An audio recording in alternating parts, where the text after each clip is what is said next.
irmãos, a graça e a paz do nosso Senhor e Salvador Jesus Cristo. Estamos iniciando mais uma aula da Escola Dominical da Igreja Betel, da classe de adultos. Você é muito bem-vindo ao nosso grupo para esse momento especial que o Senhor reservou para nós, essa manhã bonita que o Senhor nos deu, para meditarmos na sua palavra, para olharmos para o texto bíblico, né, e com muita atenção, com muito zelo, meditar na mensagem contida nos capítulos que nós vamos estudar hoje. Hoje é um dia especial para mim, a minha mãe faz aniversário. Aliás, essa semana é uma semana de comemoração, né? A gente comemorou dia 2 o aniversário do Guilherme, meu filho.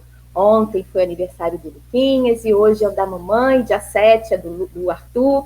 É uma semana realmente feliz para a minha família. E eu louvo a Deus pela vida de cada um deles. E louvo a Deus pela sua vida, que está aqui também, participando desse momento feliz, porque estar junto com os irmãos, ainda que de forma virtual, é motivo de gratidão. Então, seja bem-vindo ao nosso estudo, à nossa aula.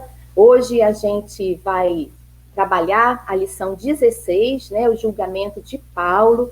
A gente está chegando no final desse livro, esse livro abençoado, que é o livro de Atos, né? Estudamos detalhadamente os capítulos, cada história, cada revelação dada por Deus, cada momento especial que os apóstolos, que os discípulos foram guiados e instruídos pelo Espírito Santo. E nessas lições finais, a gente tem trabalhado especificamente a vida do apóstolo Paulo.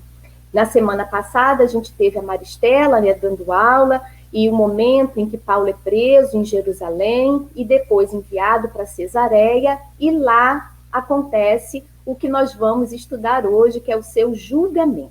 Então vamos orar, pedir ao Senhor que nos oriente, que nos capacite, que nos instrua, que abra o nosso entendimento para que o Espírito Santo possa nos convencer, nos ensinar sobre cada detalhe do que a gente vai aprender e estudar nessa manhã.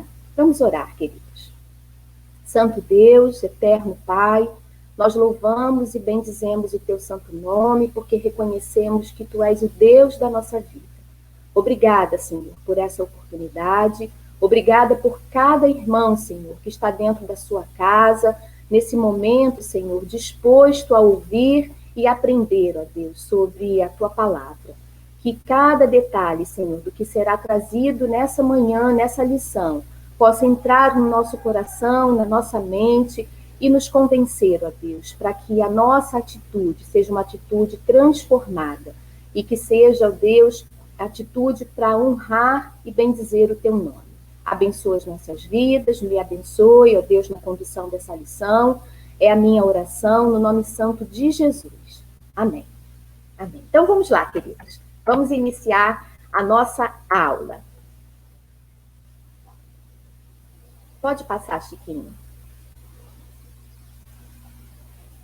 A gente está aí com a lição 16 e a gente tem sempre um alvo. Toda lição tem um objetivo. Na verdade, toda aula tem um objetivo.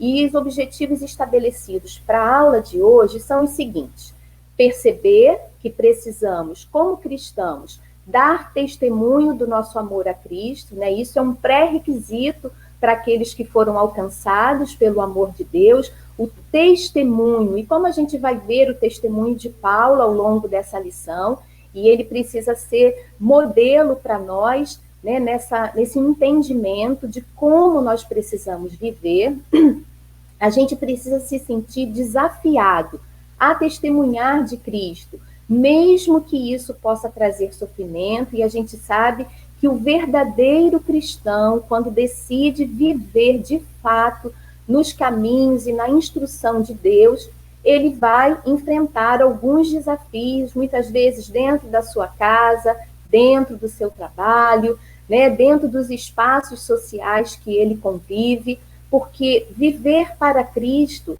não é uma tarefa simples, né? A gente sabe que a gente tem que abrir mão de muitas coisas, muitos desejos pessoais que vão de encontro ao que o Senhor estabeleceu para o seu povo e para o seu servo. Então, a gente tem que sentir esse desafio eu preciso caminhar num bom testemunho. E é um desafio, mas a gente precisa enfrentá-lo, né? E assumir esse compromisso. E praticar o evangelismo com sabedoria. Porque quando a gente dá um bom testemunho, a gente está evangelizando com as nossas atitudes. E evangelizar precisa, né, ter como base sabedoria, amor e submissão a Deus. Na verdade, a submissão a Deus é um pré-requisito que a gente precisa alcançar na nossa vida, em todo o tempo. Porque em todo o tempo nós estamos testemunhando, bem ou mal. Mas a gente precisa buscar o bom testemunho. Nós precisamos buscar testemunhar de Cristo. Cristo é o nosso alvo, ele é o nosso modelo. Assim como certamente ele foi do apóstolo Paulo. E a gente vai ver que ao longo desse estudo, em todos os momentos em que a palavra é dada a Paulo e que ele tem a oportunidade, né, de falar para se defender e para apresentar os seus argumentos, na verdade, a gente entende que ele estava dando um grande testemunho de transformação. Paulo foi um homem transformado por Jesus.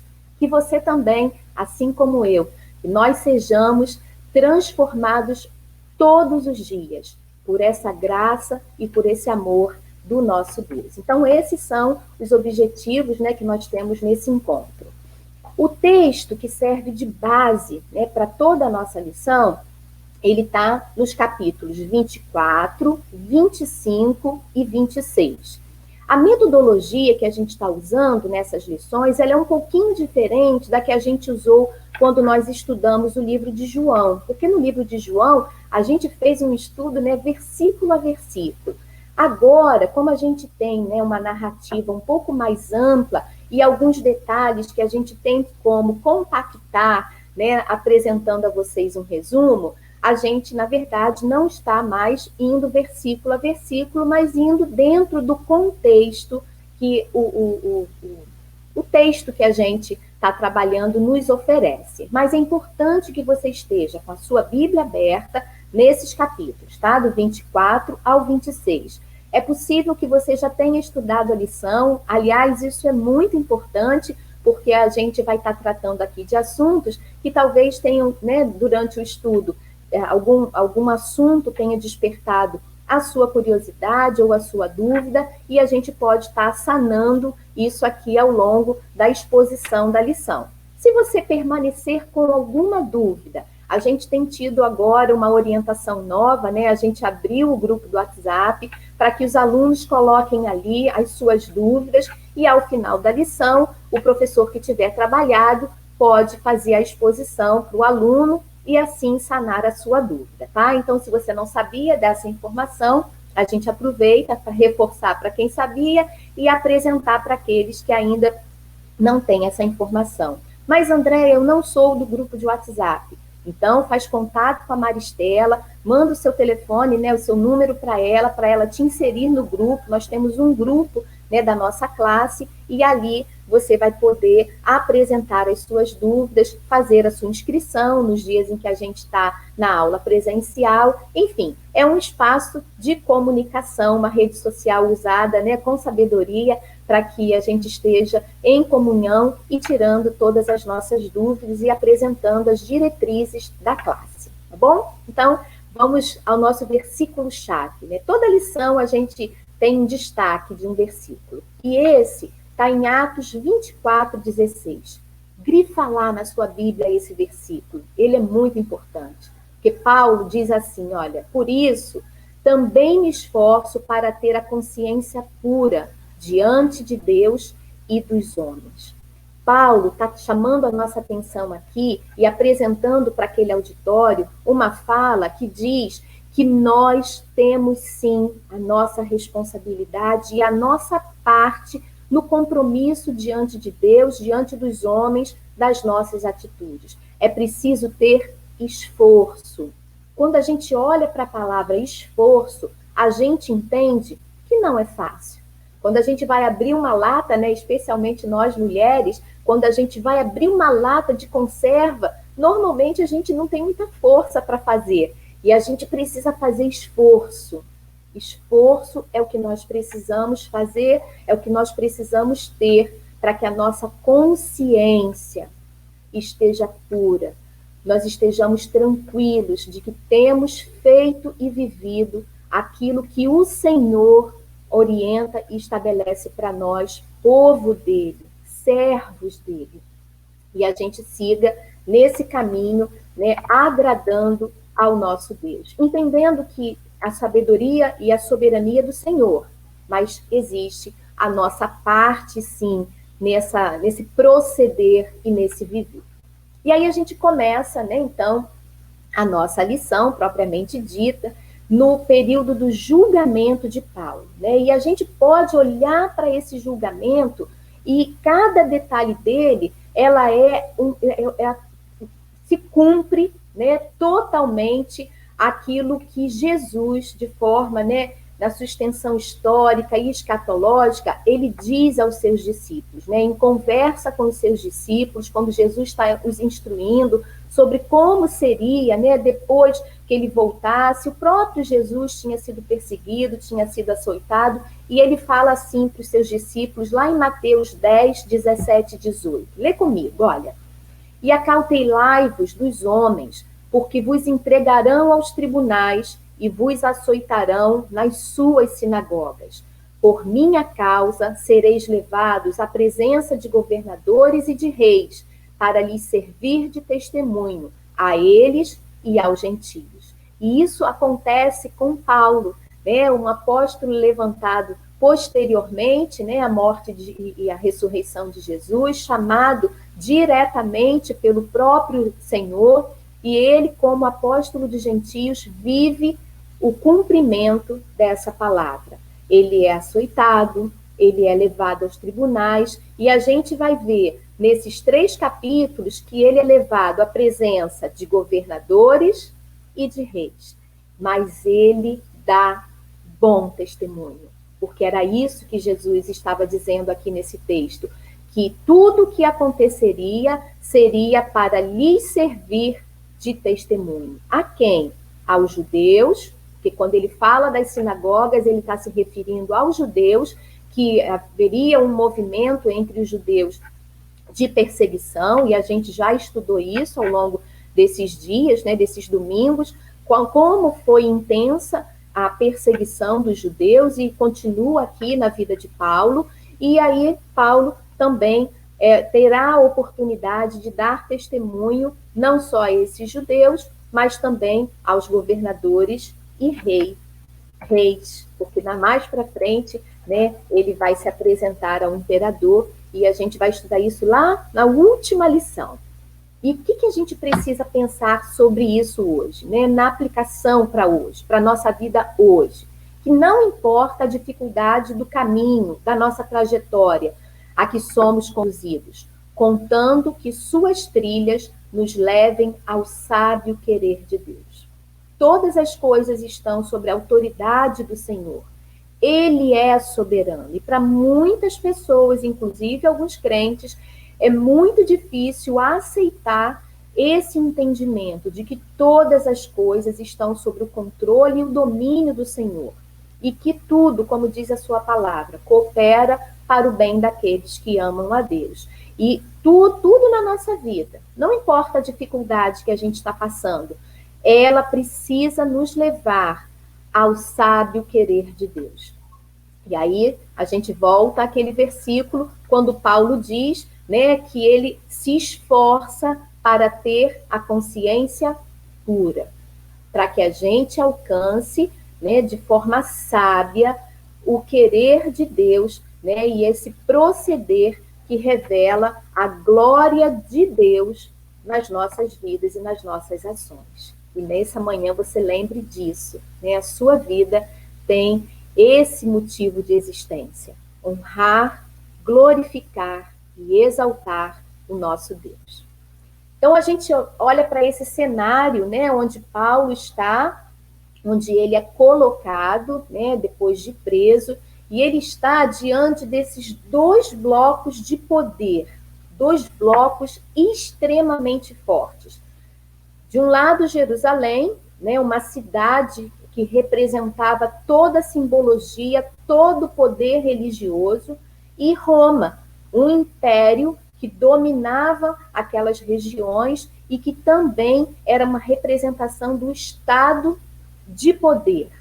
Então, esses dois blocos, né, é o que estão diante de Paulo, para onde ele será julgado. E olhando para esse ambiente, né, a gente tem Jerusalém com toda a tradição religiosa, né, com os profetas, a lei. A gente tem Roma com todas as conquistas, o estabelecimento desse império, né, que era imenso, mais de 2 milhões de quilômetros quadrados, né, ao redor do Mediterrâneo, muitas terras conquistadas, um império extremamente poderoso, e Paulo está diante, né, desses dois poderes. E pensando aos olhos humanos, a gente pensa, nossa, essa situação do julgamento de Paulo é como um rolo compressor. Ele não tem, como homem, nenhuma condição de se salvar, né, dessas acusações e desse poderio. Mas Paulo não se intimidou diante desse poder, porque Paulo estava revestido do poder que vinha do Espírito Santo. Era o Senhor quem agia na vida de Paulo. Era o Espírito Santo quem capacitava Paulo diante de todos os desafios que ele estava enfrentando agora e de todos os anteriores. Paulo tinha vida com Deus e ele tinha experiência de ser chamado pessoalmente pelo próprio Cristo. Então ele era um homem que não se intimidava. E a acusação de Paulo, ela tinha duas... Perdão, queridos. Ela tinha duas vertentes. Ele era acusado de ser um traidor da igreja e de ser um traidor do Estado. Os judeus, de forma muito estratégica, eles criam uma mentira para acusar Paulo de estar traindo também o Império Romano, porque o Império Romano ele não se envolvia diretamente nas causas religiosas. Né? Apesar dele respeitar, dele ter uma relação próxima com os judeus, né? Ali por uma questão política, de manter as coisas no lugar, em ordem, ele não se envolvia diretamente nas questões religiosas. E os judeus sabiam disso. E aí o que eles fazem? Estrategicamente, eles acusam Paulo de ser, né, alguém que criava tumulto, que colocava em risco a paz. Então, essas eram as acusações de Paulo, de trair a igreja e de trair o Estado. E essas duas vertentes de traição, esses dois pontos de traição, a gente vai ver que Paulo precisa se defender num primeiro momento, né, lá ainda, como a gente estudou na lição passada, no capítulo 21, quando ele está em Jerusalém, né, ele vai a Jerusalém para adorar, ele vai a Jerusalém, ele passa pelo processo de purificação, mas quando eles veem que Paulo está lá, né, ele é acusado pelos judeus, né, de profanar o templo, de ter levado um gentio para dentro do templo, e Paulo precisa apresentar, num primeiro momento, a sua defesa diante daquela multidão, uma multidão que estava ali ao ponto, né, de matá-lo, né, de fazer realmente uma violência muito... Na verdade, eles iniciam essa violência, eles queriam linchar Paulo. Então, eu estou só lembrando, né, dessa situação para a gente entender como que Paulo, todo o tempo, precisa se defender. Depois, ainda, né, na lição passada, ele é apresentado ao Sinédrio, de novo ele tem a oportunidade de apresentar o seu testemunho, e ele também precisa se defender diante do Sinédrio, e hoje a gente vai ver que Paulo, ele se defende diante de Félix, né, o governador Félix, depois de Festo, que é quem vai substituir Félix, né, no governo ali daquela província, e diante do rei Agripa. Em todas essas situações, diante de todas essas pessoas, Paulo vai dar um bom testemunho. Quando ele se defende usando aquela oportunidade para proclamar o reino de Deus. E a gente pode ver em todos os versículos, né, que compõem esses 3 capítulos, como Paulo é zeloso na apresentação dos argumentos que ele tem para se defender destacando sempre o seu zelo, o seu amor e a sua obediência a Deus. E também dizendo do seu zelo e da sua obediência ao Estado, né, ao Império Romano. E a gente segue, né, nessa trajetória aí, né, do julgamento de Paulo, e o primeiro julgamento, ele acontece, né, diante de Félix. Como a gente disse, né, Paulo está em Cesareia, os judeus queriam muito que ele ficasse lá em Jerusalém, porque era a cidade, né, onde eles estavam mais empoderados, mas não, né, já lá no capítulo 23, a gente vê que Cláudio Lísias, ele leva, né, envia Paulo para Cesareia, e ele permanece lá em Cesareia. E nesse momento, logo no iniciozinho do capítulo 24 de Atos, então abre aí a sua Bíblia, no capítulo 24 de Atos, o acusador Tértulo, ele começa, né, ele é um advogado, e ele inicia a sua acusação contra Paulo. Só que olha só, gente, como que às vezes os homens e homens religiosos podem ser ardilosos, né? Podem ser bajuladores. E aí Tértulo começa, né, o seu discurso no versículo 2, dizendo assim, olha, quando Paulo foi chamado, Tértulo apresentou sua causa a Félix. Temos desfrutado de um longo período de paz durante o teu governo. Isso era uma grande mentira, porque, na verdade, Félix era muito opressor, era um homem violento, era um homem ganancioso, era um homem corrupto que estava governando com mão de ferro, ele trazia muito sofrimento ao povo. Então, na verdade, quando Tértulo começa, né, o seu discurso ali, né, naquela eloquência, né, de advogado, a gente sabe bem, né, como isso acontece, quem é da área, né, um discurso com uma oratória muito convincente, ele, na verdade, está bajulando Félix, para tentar atrair de Félix, né, uma boa vontade na escuta do que ele apresentaria. Então, ele faz de forma assim, muito feia aquela apresentação. Então, quando ele diz, né, que temos desfrutado de um longo período de paz e o teu providente cuidado resultou em reformas nesta nação. E isso também não era verdade. As reformas tinham sido muito duras para o povo. Então, o povo não amava Félix. O povo tinha muita raiva de Félix pela forma como ele governava. Mas a gente vê aqui como homens religiosos podem mentir pelos seus próprios interesses, porque o interesse aqui era encontrar uma forma, né, de matar Paulo. Essa era a intenção. E a gente sabe que o Sinédrio ele não tinha esse poder, né, de levar alguém à morte, especialmente no caso de Paulo, que era cidadão romano. Então, ele precisava que o governo romano decretasse a morte de Paulo. E aí ele faz toda uma argumentação com o quê? Quais são os argumentos? E aí a gente tem, né, nos versículos de 4 a 9, a apresentação dos argumentos de Tértulo sobre a acusação de Paulo. E ele acusa Paulo de ser um perturbador, de ser o principal agitador da seita dos nazarenos e de ser profanador do templo. Veja que o profanador do templo fica lá no final da argumentação. E era, para eles, né, o principal motivo. Como judeus, isso teria sido para eles a maior ofensa, né, segundo eles, do que Paulo tinha feito.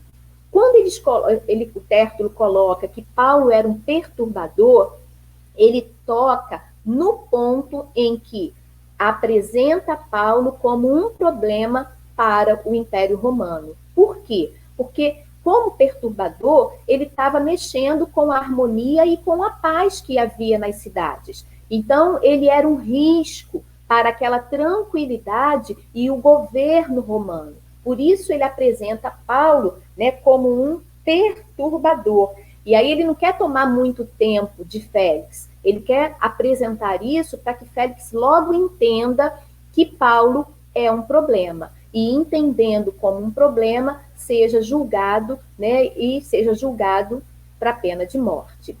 Ele coloca também que Paulo é o principal agitador da seita dos nazarenos, né? Eles eram vistos, né, os discípulos de Jesus eram vistos como seguidores de uma seita. As seitas, elas traziam heresias, mas Paulo, em momento algum, estava trazendo uma heresia. De forma alguma, ele negava a lei, ele negava os profetas, ele só estava dando continuidade ao que a própria profecia dizia a respeito de Jesus, e era isso que ele proclamava. E ele não havia profanado o templo, de forma alguma ele havia feito isso, mas Tértulo destaca essa situação.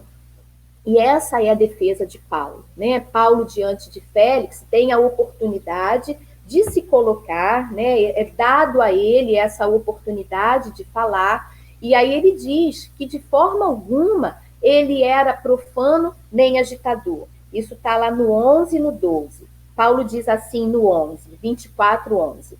Facilmente poderás verificar que há menos de 12 dias subi a Jerusalém para adorar a Deus.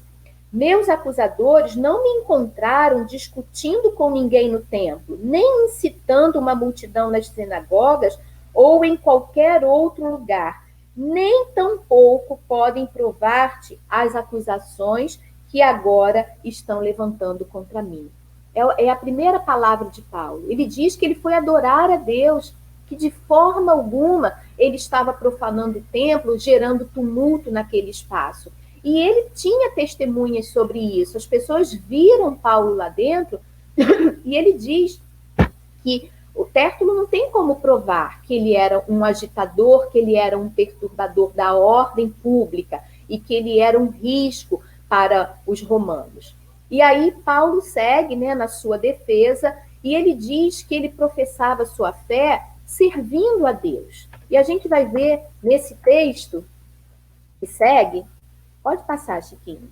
Eu não sei se vocês conseguem ler. Eu tentei colocar o texto, né, para a gente poder olhar junto na tela, e destaquei algumas coisas. Porque quando Paulo começa a dizer, né, que, na verdade, ele é um adorador de Deus. E o texto do 11 até o 22 vai nos dizer isso. No 11 ele diz assim, olha, facilmente poderás verificar que há menos de 12 dias subi a Jerusalém para adorar a Deus, que os acusadores não têm, né, como provar isso, né, como eu disse anteriormente.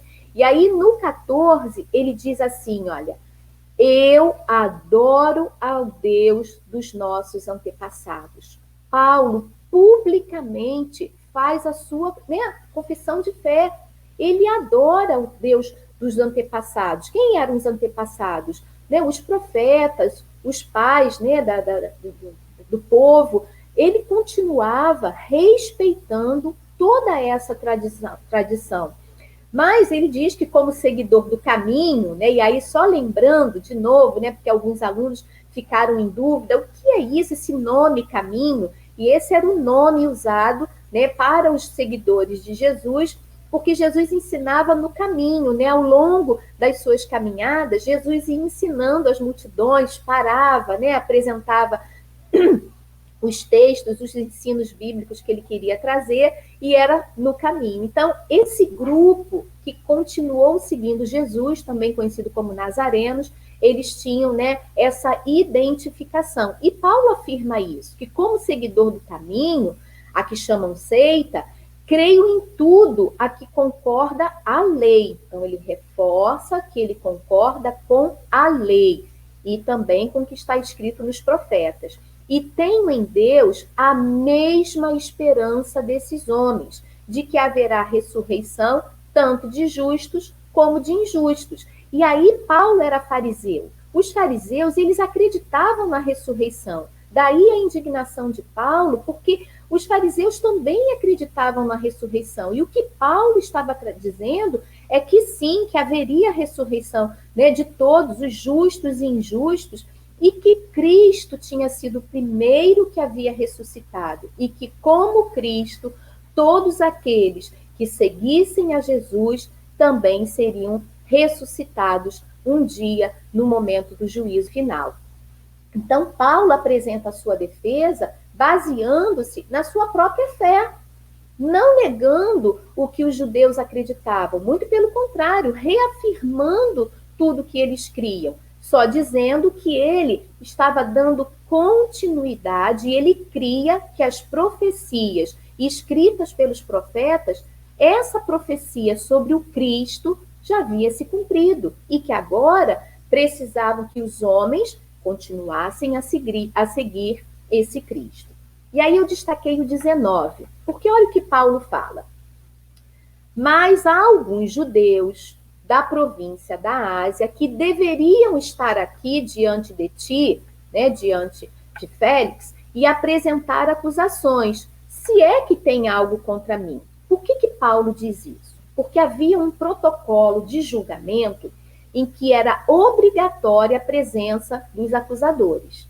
E esses acusadores da província da Ásia, né, que são aqueles judeus que chegam a Jerusalém e que começam o movimento para acusar Paulo e começam aquele tumulto, né, onde Paulo é preso, eles não estavam ali. Quem estava ali era um grupo que tinha vindo de Jerusalém e que estavam sendo representados por Tértulo. E esses homens, né, esses judeus da Ásia não estavam ali. E isso infringia essa normativa do julgamento, porque os acusadores precisavam estar presentes. E aí Paulo não só reforça a ausência deles, como também o motivo da acusação, reforçando de novo que eles não teriam como provar o que eles estavam acusando Paulo, né? E aí, no 22, né? Então, Félix, que tinha um bom conhecimento do caminho, né? Félix já tinha ouvido falar, né, sobre tudo isso, porque, é claro, gente, essa história, ela não fica, né, isolada e restrita a um pequeno grupo. Não, as palavras, né, elas iam ecoando, né, e de voz em voz, elas iam sendo proclamadas para outras pessoas. E o próprio Félix também já tinha ouvido falar sobre o caminho. E aí, diante de tudo isso, né, diante dessa causa, ele diz: quando chegar o comandante Lísias, decidirei o caso de vocês. Porque, diante do que ele estava ouvindo, ele não se sentia habilitado para tomar uma decisão, e aí ele espera, né, e aguarda, não faz nenhuma condenação ao que Paulo, né, estava sofrendo, né, em termos de acusação, porque ele não encontrava justificativa para matar aquele homem, né, para condenar aquele homem. E aí eu queria destacar as 4 ênfases que Paulo vai dar, né, na sua confissão pública de fé, e que precisa ser um ensino para nós, hoje, no século XXI. Especialmente, queridos, porque às vezes a gente tem por hábito falar assim, porque as coisas estão muito ruins, porque o tempo hoje é um tempo de perdição. Quando a gente olha 2000 anos atrás, essa história acontecendo, a gente não vê nada de muito diferente do que a gente está vivendo hoje, né? Um governo corrupto, como era a situação ali de Félix, né? Envolvido em tanta violência, né? Em tanta má administração. A gente vai ver que ele esperava receber de Paulo algum suborno. Então, um homem muito voltado para o dinheiro. A gente está vendo esse povo judeu religiosos, que deveriam dar um bom testemunho, que deveriam ser zelosos, mas por interesses pessoais, em defesa da religião, eles são capazes de mentir, de bajular, de acusar injustamente um homem inocente em prol dos seus próprios interesses. É muito diferente, gente, do que a gente tem visto hoje, né? Em julho de 2021, acho que não.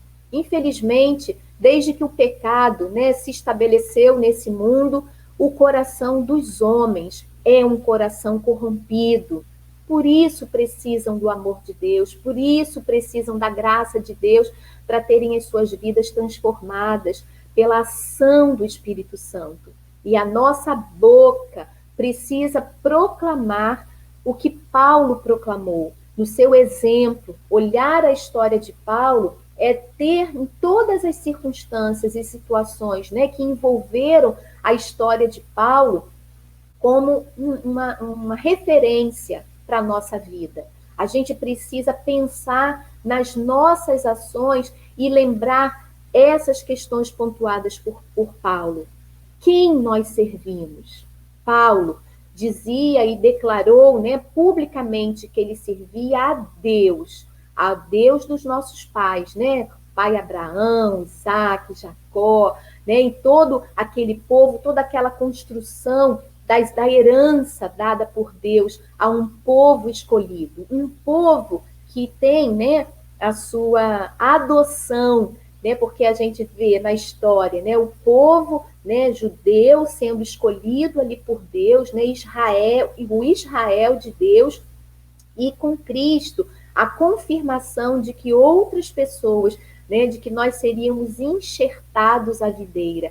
E aí chega a nós essa palavra tão bendita de salvação e de libertação. E hoje nós precisamos dizer isso às pessoas que estão ao nosso redor.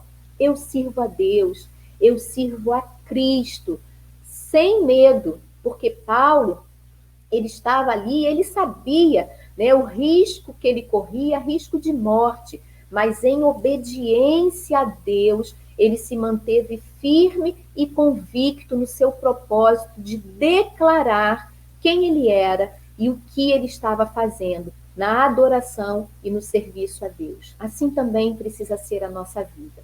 Em segundo lugar, ele diz que acredita em todas as coisas que estejam de acordo com a lei e os profetas. Ele estava se referindo às escrituras. A escritura que ele se referia naquela época não era tudo que nós temos hoje, né? Porque hoje nós temos as outras cartas, né, que Paulo escreveu, né? Nós temos todo um Novo Testamento e que não existia naquela época. Mas hoje nós temos toda a história narrada no Antigo Testamento, toda a história narrada no Novo Testamento, a revelação de Deus à humanidade, na sua palavra. E essa é a palavra que precisa nortear as nossas vidas.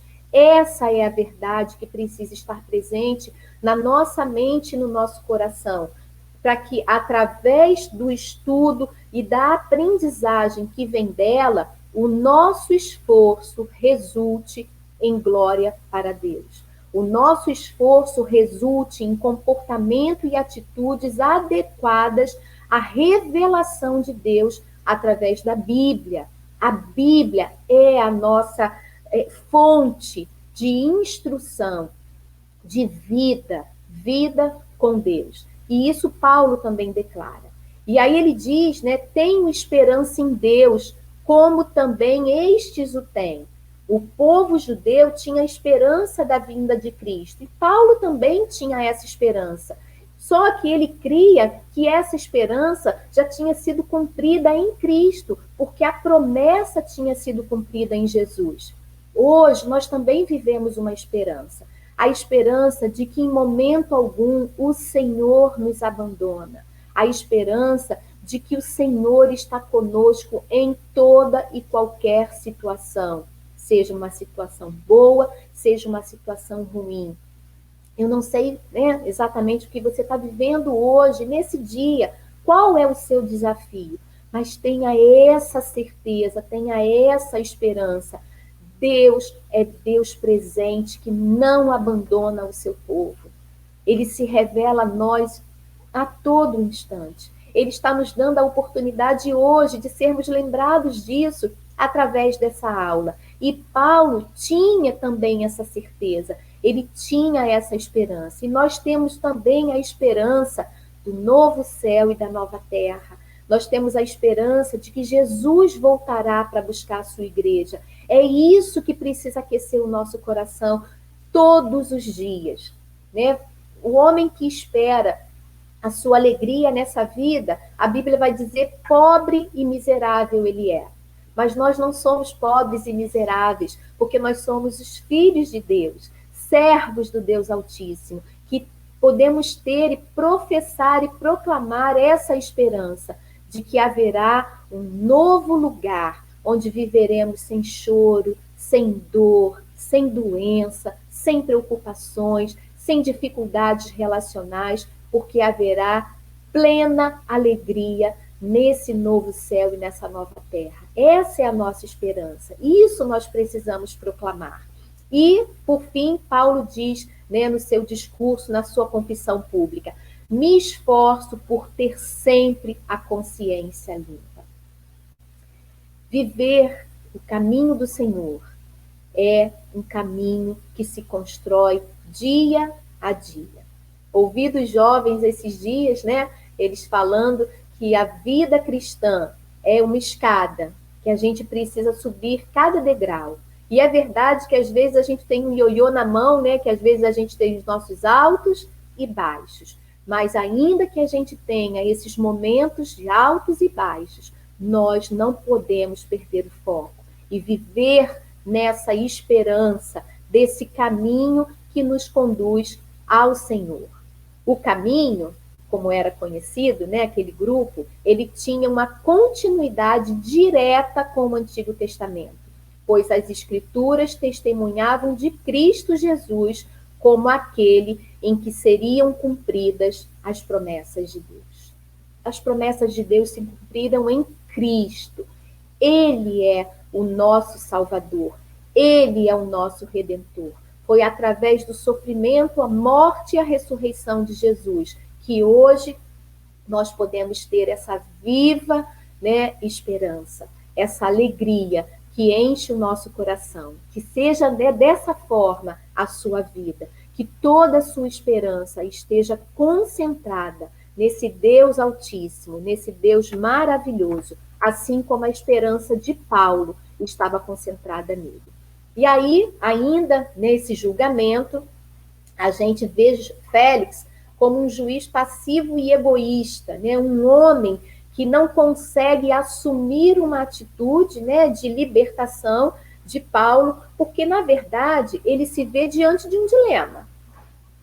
Ele era político, ele queria, né, estar em paz com o povo judeu também, porque era um povo que exercia também um poder, o poder religioso, e ele não podia condenar Paulo, porque Cláudio Lísias, né, que era aquele comandante, ele não tinha conseguido formalizar nada que justificasse a condenação de Paulo.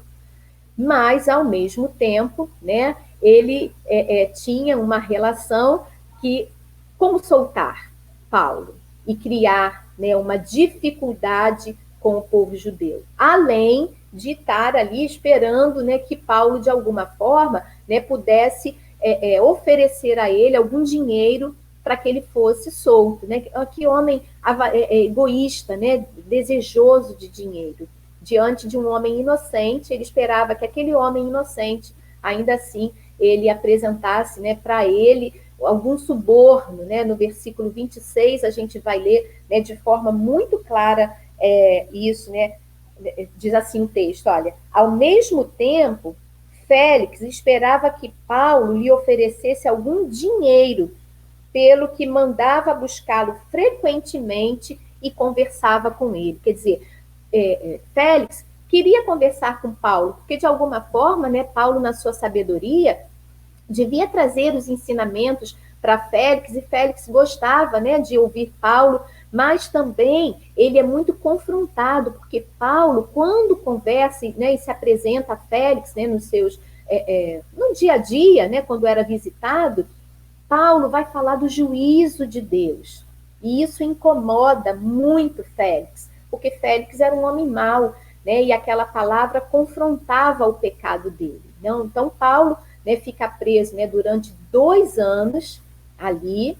Félix estabelece isso para ele e fica aguardando o próximo julgamento público. Infelizmente, né, isso acontece com Paulo, mas a gente também entende, né, os propósitos de Deus, porque é nesse espaço em que ele é visitado por Lucas, porque era uma prisão diferente, né, ele precisava ser vigiado permanentemente por guardas, mas ele tinha a liberdade de receber pessoas, né, nesse lugar, e ali ele conversou com Lucas, né, muitas coisas foram tratadas, muitas cartas foram escritas nesse espaço, e hoje a gente tem essa história, né, narrada ali por Lucas, sobre esses detalhes vividos por Paulo nesse período em que ele fica preso, né, estabelecido por Félix, mesmo não tendo motivo de acusação, né, e de confirmação dessa situação.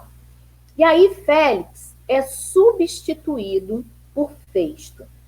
Festo, ele é o sucessor, né, de Félix, e o primeiro ato de Festo é ir a Jerusalém. Ele teve um governo muito curto, ele morre, né, muito cedo, né, 2 anos depois ele já está, né, ele morre, e a sua gestão, ela foi assinalada pelos excessos, não foi assinalada pelos excessos do seu predecessor e dos seus sucessores, né? Então, Festo, ele tem no registro histórico, né, a identificação de um governo que foi melhor, porque, na verdade, como eu disse, Félix era muito mau, e a história conta, inclusive, que quando ele é sucedido, né, por Festo, isso acontece porque ele é chamado a Roma para dar esclarecimentos. Por que tanta violência? Por que ele estava tratando de forma tão cruel o povo na província em que ele estava governando? E é por essa razão, e ele seria, inclusive, morto, né, lá em Roma, mas o seu irmão apela ao imperador e ele acaba sendo absolvido e não é condenado à morte, mas é por essa razão que Félix é retirado daí e é substituído por Festo. E vejam só, né, a maldade de Félix. Félix, quando está saindo, ele poderia ter libertado Paulo, porque Paulo já estava 2 anos preso e a lei dizia que esse era o limite, né, de uma prisão que era uma prisão temporária, né, e ele poderia ter sido solto. Mas Félix, na sua maldade, ele mantém Paulo preso, e aí o seu substituto, Festo, chega e encontra aquele prisioneiro. E quando Festo vai a Jerusalém, né, porque Jerusalém, a cidade religiosa, né, no poderio religioso, Festo quer conhecer também, naquele espaço, conhecer as pessoas que estavam ali, e esse é o primeiro ato dele no seu governo. E quando ele chega em Jerusalém, pode passar, Chiquinho.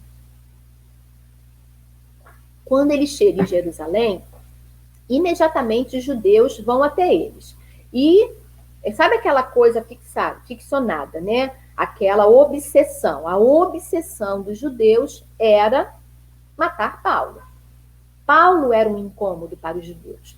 Paulo era a quem eles estavam perseguindo e de forma muito intensa eles mantinham a acusação. E aí no texto, né, já no capítulo 25, de 2 a 7, a gente começa a ver que quando Festo ele subiu de Cesareia para Jerusalém, onde os chefes dos sacerdotes e os judeus mais importantes compareceram diante dele, apresentando suas acusações contra Paulo. No versículo 3, os judeus, né, pediram a Festo o favor de transferir Paulo para Jerusalém contra os interesses do próprio Paulo, pois estavam preparando uma emboscada para matá-lo no caminho. Então, você veja, né, como que aqueles judeus, homens religiosos, que se diziam defensores, né, da lei, dos profetas, de Deus, do templo,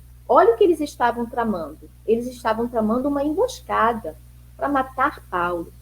Por isso a Bíblia diz, né, pobre do homem que confia no homem. A nossa confiança tem que estar depositada no Senhor, queridos, porque esses homens religiosos eram homens extremamente corrompidos, o pecado habitava no coração deles e eles, diferentes de Paulo, não estavam sendo zelosos, né, com o que o Senhor tinha estabelecido na sua palavra, numa promessa, né, cumprida, numa profecia cumprida, e eles não tinham alcançado que essa promessa estava revelada em Cristo. E era isso que Paulo fazia.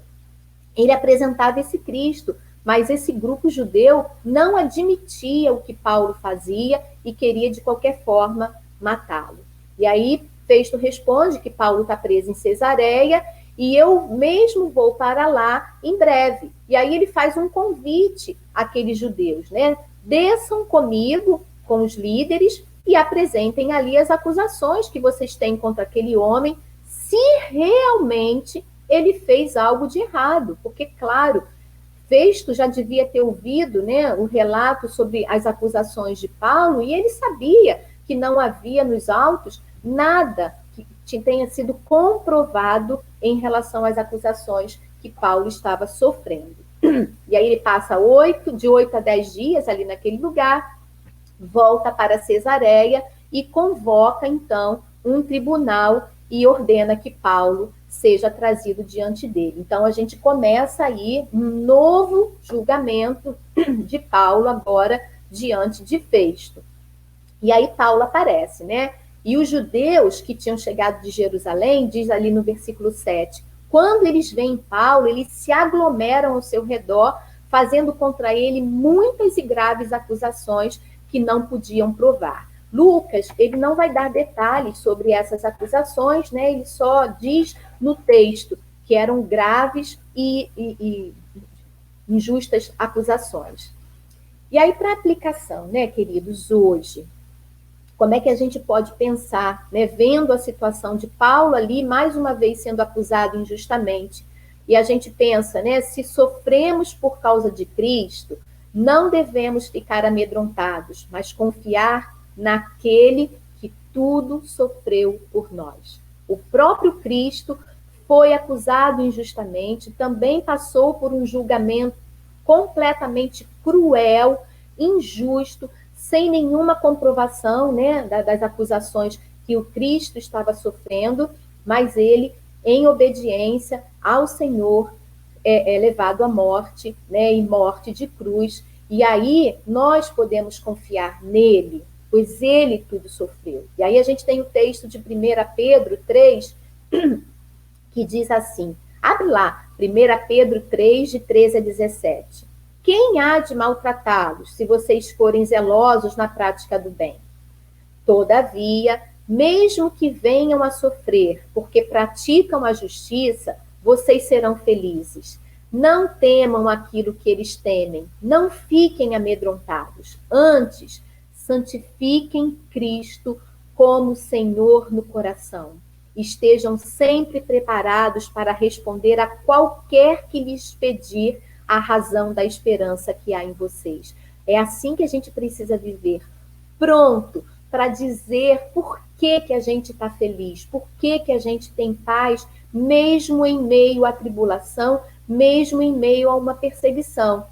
No 16 vai dizer, contudo, façam isso com mansidão e respeito, conservando boa consciência, de forma que os que falam maldosamente contra o bom procedimento de vocês, porque estão em Cristo, então olha só, gente, as pessoas, né, se nos perseguirem, que seja pela causa do Senhor. Maristela falou muito isso, né, nas aulas anteriores.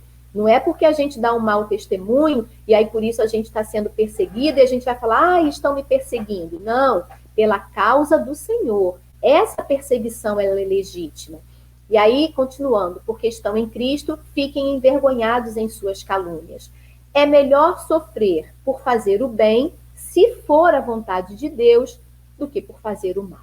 Essa é a nossa esperança. E Paulo tinha essa convicção de que ele estava fazendo a vontade de Deus. E ele aproveita, mais uma vez, a oportunidade que ele tem naquele julgamento e o seu discurso vai declarar o seu amor, a sua fé e a sua esperança no Cristo ressurreto.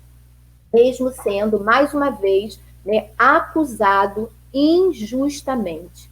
E aí, nesse julgamento, diante agora de Festo, os judeus, né, que se reúnem e vão ali para Cesareia, mais uma vez eles vão dizer que Paulo, eles vão focar mais uma vez a acusação na perspectiva de que Paulo havia, né, cometido um erro, né, e um pecado diante do tempo, diante da lei, e que ele também agia e era um agitador e estava contra o governo. Essa é, né, a acusação feita no 25, de 2 a 7, o que os judeus falam e apresentam ali no tribunal contra Paulo. E aí Paulo, mais uma vez, ele vai reforçar, de forma assim, muito digna, quem ele é, queridos. Paulo era um homem íntegro, era um homem que tinha sido transformado e que a única acusação que ele tinha contra a sua vida era de proclamar o que Cristo tinha dito a ele que ele deveria proclamar. É que ele deveria ser, né, o apóstolo entre os gentios, e isso ele tinha feito e tinha obedecido. E aí ele no 8, ele diz, de forma muito enfática, então Paulo fez sua defesa. Nada fiz de errado contra a lei dos judeus, contra o templo ou contra César. Isso é o que Paulo fala de forma muito segura. Ele não teme, mais uma vez, ele não teme aquele tribunal. Ele sabia o que ele estava fazendo. Paulo sabia quem ele servia. Assim também a gente precisa ser, a gente também precisa ter essa convicção. Eu sei a quem tenho servido e sei que é poderoso, né, para fazer com que eu continue até o final.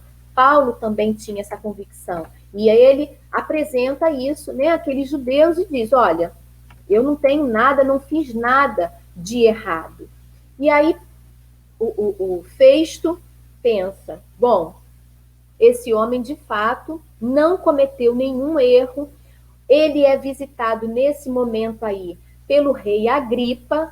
E aí, nessa visita, o Festo, né, faz um relato ao rei Agripa. E aí a gente tem, dos versículos 13 ao 27, esse relato de Festo, né, nessa conversa com o rei Agripa sobre a situação desse preso. Porque Paulo já tinha apelado a César. E aí ele pensa assim, eu vou escrever o quê para mandar esse prisioneiro para Roma? Quais serão as alegações? E aí nessa conversa, né, com o rei Agripa, ele fala, ouve só, olha a situação que eu estou e me dá aí uma ajuda, né, como que a gente pode encaminhar esse prisioneiro para Roma. E aí Festo relata na sua exposição os seguintes aspectos, olha, ele não viu nenhum delito de crime que suspeitavam de Paulo, né? O que eles estavam acusando Paulo, ele não consegue identificar isso como algo verdadeiro, porque não havia provas.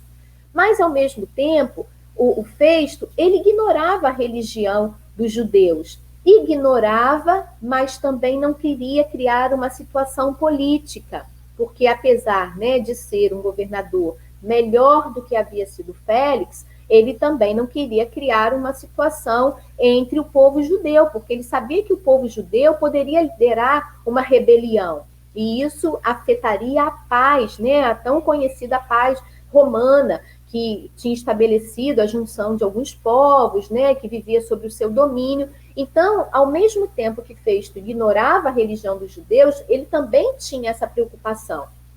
Ele diz que Paulo afirma que Cristo ressuscitou, e com certeza ele não estava entendendo muito isso, né? Como era essa situação da ressurreição de um homem, e ele fica muito perplexo e embaraçado, sem saber o que fazer.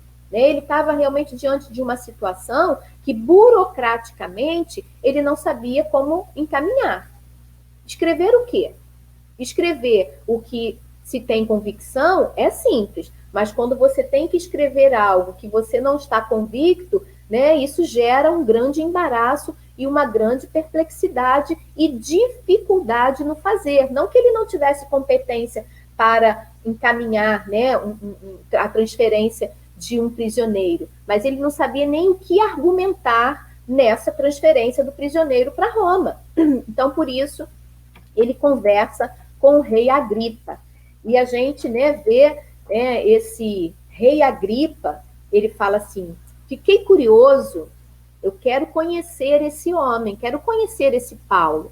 E aí se organiza, né, no finalzinho do capítulo 25, né, nos versículos 22 a 24, a gente vai ver exatamente essas pessoas que vão sendo convidadas, né, para ouvir a defesa do apóstolo, que foi preparado, na verdade, pelo Senhor para aquela audiência especial. No versículo 22, a gente vai ler assim, né, sobre esse novo tribunal que se organiza, cheio de pompa. no 22, 25, 22. Então Agripa disse a Festo: eu também gostaria de ouvir esse homem. E ele respondeu: amanhã o ouvirás. No 23. No dia seguinte, Agripa e Berenice vieram com grande pompa e entraram na sala de audiências com os altos oficiais e os homens importantes da cidade. Por ordem de Festo, Paulo foi trazido.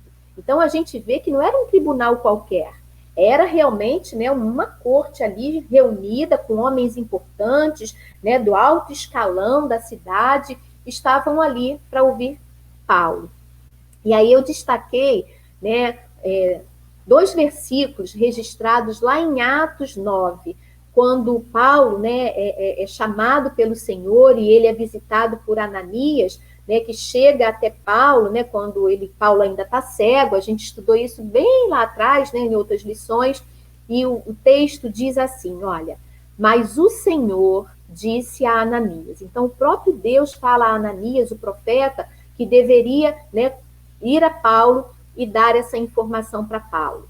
Vá, este homem é meu instrumento escolhido para levar o meu nome perante os gentios e os seus reis, e perante o povo de Israel. Então, Paulo, né, vive nesse momento o cumprimento dessa promessa, dessa profecia aí feita através, né, do servo Ananias, que recebe do Senhor essa instrução para entregá-la a Paulo, e é exatamente isso que Paulo está vivendo nesse momento diante desse tribunal. Ele está perante gentios e o seu rei, e perante o povo de Israel, né, nos momentos em que ele também teve que apresentar a sua defesa diante dos judeus. E mostrarei a ele o quanto deve sofrer pelo meu nome. E era de fato um sofrimento para Paulo. Paulo, um homem inocente, convicto da sua inocência, convicto do seu zelo, do seu amor a Deus, convicto da sua obediência, ele estava apenas obedecendo ao Senhor, mas mesmo assim ele estava sofrendo. Isso me faz lembrar dos nossos irmãos da igreja perseguida. Terça-feira agora a gente teve a participação, né, de um irmão de Portas Abertas, e ele trouxe alguns testemunhos, né, de irmãos que estão em regiões de grande perseguição, que têm até a oportunidade de serem deslocados para outras áreas, áreas mais seguras, mas que permanecem lá porque eles entendem que eles devem obedecer à ordem do Senhor. E como relato de alguns, né, que esse irmão trouxe na live de terça-feira, eles dizem: o Senhor ainda não me mandou sair. Como é bom ouvir esses testemunhos, sabe, irmãos? Como isso precisa aquecer o nosso coração e lembrar o quão pequeno muitas vezes nós somos. Por coisas tão pequenas, às vezes a gente se distancia da fé, não vai mais à igreja, não se mantém em comunhão com o povo, acha que Deus foi injusto, né, e acaba cometendo grandes falhas com o Senhor.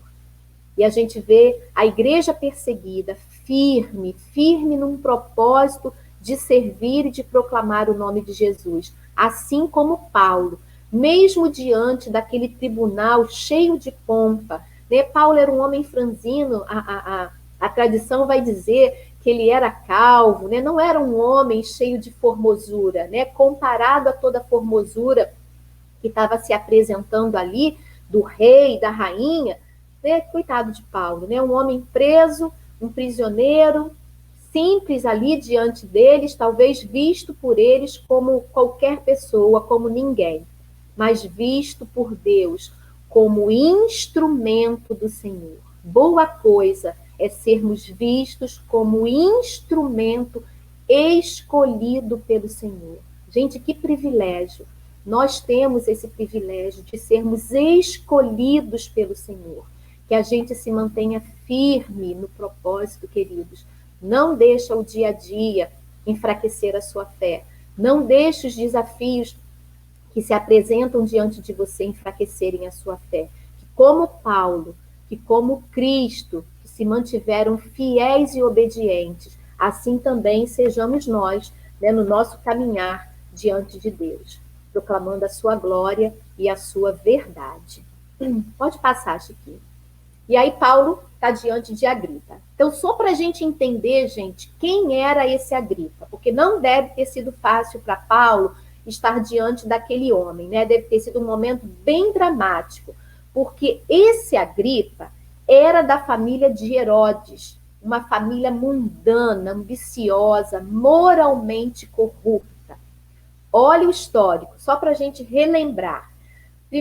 O primeiro Herodes o Grande, ele tentou matar Jesus, né? Quando era menino.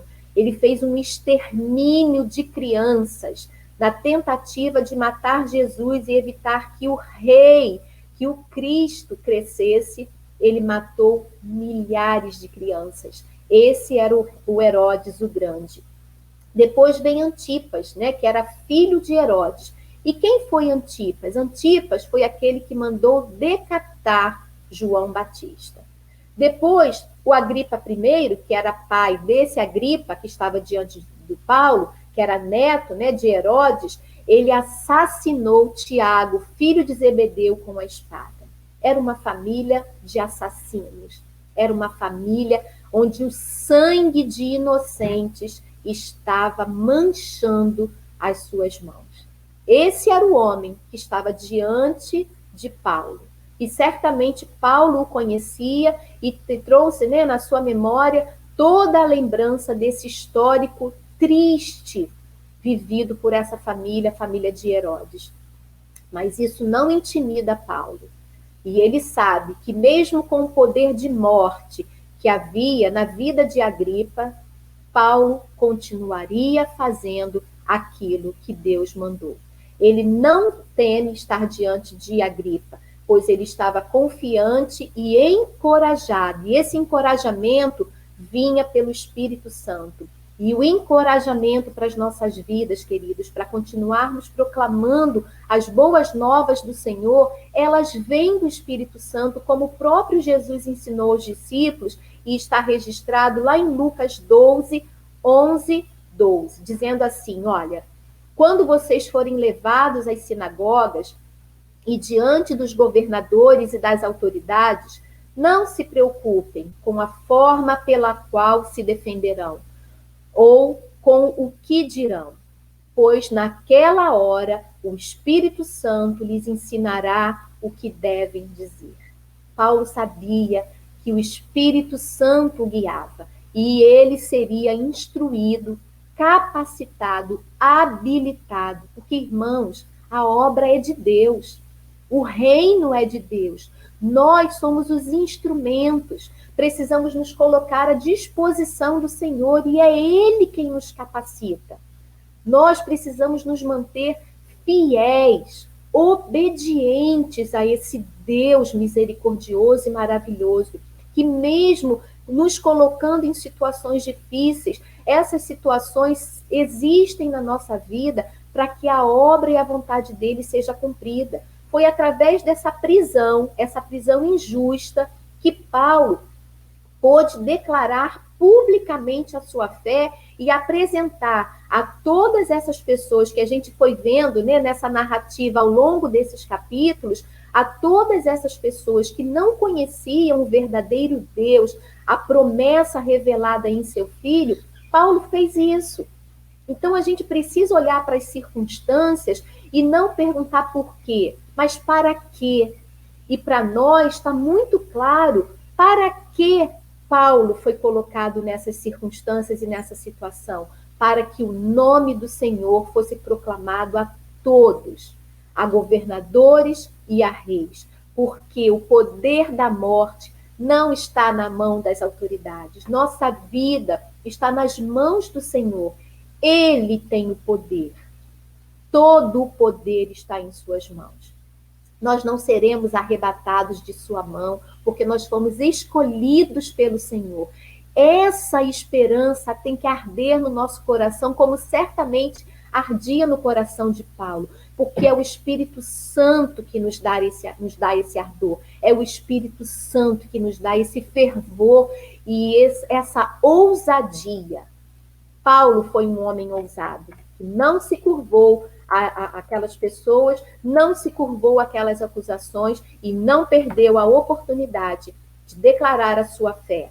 Por isso, ele vai apresentar a sua mensagem. Na sua mensagem, ele vai dizer, né, da sua posição como fariseu, né, que envolve fé e ressurreição. Ele era um homem zeloso, ele foi perseguidor da igreja. Ele diz que ele tinha uma obsessão por caçar aqueles que seguiam a Jesus Cristo. Mas ele vai dar o seu testemunho de que ele teve uma visão celestial. Por isso, como é importante, irmãos, testemunharmos sobre a nossa vida com Deus, nosso relacionamento com o Senhor. E Paulo, ele tinha um testemunho verdadeiro, né, quando ele teve aquela visão celestial e foi alcançado pelo Senhor, quando o próprio Jesus se revela a ele e, né, e o chama e diz: Paulo, por que você está me perseguindo?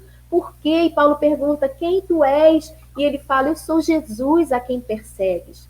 E aí, a partir desse encontro com Jesus, do chamado que Paulo tem, né, através do chamado do Senhor, ele se mantém obediente. E na sua prisão, ele é preso, né, várias vezes Paulo sofre a prisão. E ele vai trazer, né, que a substância da pregação de Paulo é a ressurreição de Cristo. Ele era um proclamador da continuidade da lei e dos profetas, dessa profecia cumprida e da ressurreição do Cristo. O Cristo já tinha vindo. E era isso que Paulo fazia, e ele apresenta, né, esse discurso de forma bela àquelas pessoas, àquele tribunal. E aí, queridos, a palavra de Deus diz que o evangelho é loucura para o mundo. E olha qual é a reação de Festo diante da palavra de Paulo. Você está louco, Paulo? Porque é loucura. Falar de morte e ressurreição, de um Deus que vem à terra, se revela, encarna como homem, para nos salvar, homens pecadores indignos desse amor. Isso é loucura para o mundo, queridos. Mas essa palavra é a palavra de salvação. E Agripa também tem uma reação muito inusitada. Certamente, aquela palavra de Paulo estava mexendo com o coração dele, não por Paulo, mas pela ação do Espírito Santo, que é quem convence o homem do pecado, da justiça e do juízo. E Agripa diz assim: você acha que em tão pouco tempo pode convencer-me a tornar-me cristão? E aí, na verdade, quando ele diz isso para Paulo, certamente aquelas palavras tinham mexido no coração de Agripa. Mas, muitas vezes, o poder, abrir mão do poder, para alguns homens é muito difícil. Para Paulo, não tinha sido. Ele tinha sido realmente transformado no seu encontro com Jesus Cristo e tinha deixado para trás tudo o que ele havia construído. A sua boa fama, Paulo tinha sido criado aos pés, né, de Gamaliel e tinha sido instruído nessa palavra.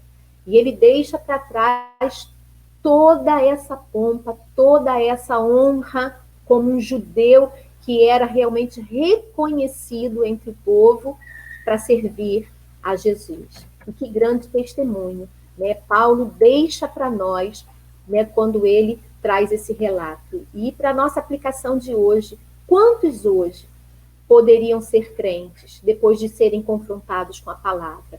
Mas os interesses do mundo material os fazem preterir a fé. A fé fica de lado. Muitos que estão no caminho, talvez até você, irmão, que me ouve hoje, né, esteja sendo tentado a preterir a fé. Mas não deixe que o chamado do mundo seja mais forte e que abale a sua fé e que abale o seu serviço, né, de honrar e glorificar a esse Deus. Que a gente aproveite cada oportunidade, assim como Paulo aproveitou, né, que a gente possa aproveitar esses momentos e declarar publicamente a nossa fé, com a nossa vida e com as nossas palavras. O julgamento de Paulo nos faz refletir solenemente sobre as palavras de Jesus. Jesus diz: portanto, todo aquele que me confessar diante dos homens, também eu o confessarei diante de meu Pai que está nos céus.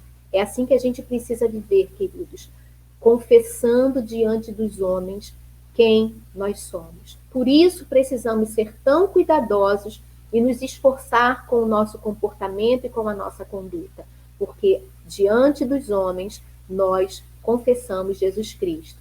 Mais uma vez eu digo, com as nossas palavras e com as nossas ações. E fica a pergunta: como você tem confessado Jesus?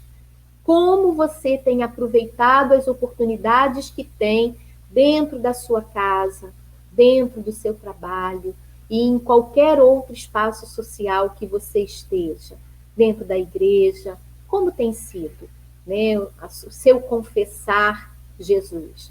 Como tem sido o seu proceder? Que hoje seja um dia em que a gente reafirme o nosso amor ao Senhor, a nossa obediência a Deus, né, a nossa vida de comunhão e de dedicação ao único digno de honra e de glória que é Jesus. E, para fechar, né, a gente encerra com essa aplicação. Paulo é um exemplo que deve inspirar-nos a testemunhar de nosso Salvador em toda situação que a vida nos levar, mesmo que seja na adversidade de um mundo cruel e hostil. Que a marca de Cristo acompanhe a sua vida em toda e qualquer situação. Que Deus nos abençoe, nos dê um domingo tranquilo na presença dele, que a gente possa ter comunhão com o Senhor e viver na plena paz do nosso Deus. Um bom dia para você e para sua família.